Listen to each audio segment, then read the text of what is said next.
السلام عليكم ورحمة الله وبركاته. رمضان كريم أفور وناكسن مقلبت محانو وضع ميدين كور دعاي صدح حبولين ما شاء الله وأجيدين لي حبو تمر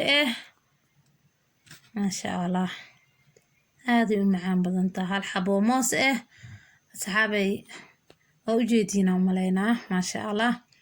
هذه وشقيسي هذه معان بدنتهاي وكاسا ما شاء الله أصحابي هذا وان سو جرجرنا وكنا وان سو ديارسدي وان سو جرجري waxaan ka fiiqay qolofkii waan soo jarjara maasha allah wakaasa liintii waa u jeedaa maasha allah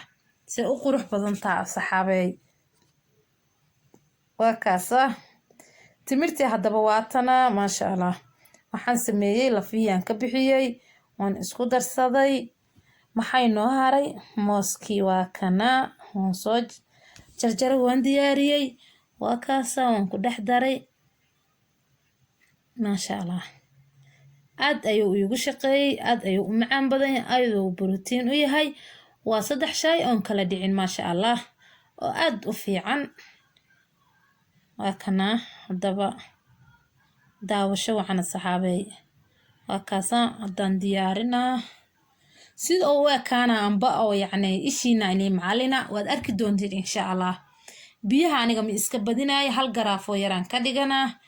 عاد u badinaayay haddaa iga badan tahay timirtu waa badsan kartaa liinta waa badsan kartaa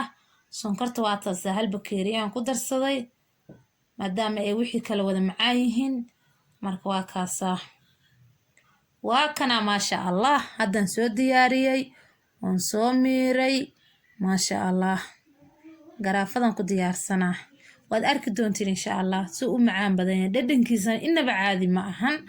aad u macaan badan yahay una qurux badan yahay maasha allah waa kana hadaba maasha allah waa kaasa garaafada markaan ka shubayo bakeeriga ku shuba aad u qurux badan yahay asxaabay waxaan ninka codsanaa asxaabtii hore ila joogay walaalahayga aan jeclahay insha allah leegta sheerta commentiga iga dhisa asxaabta cusub oo nagu soo biiraysa subscribe-ka leegta sheerta halayga dhiso walaalayaalow waa kaasa maasha allah waxyaalo kale oo aad u qurux badan ama i cajibiyay na waa inii soo geli doonaa hala soo baraaweeyo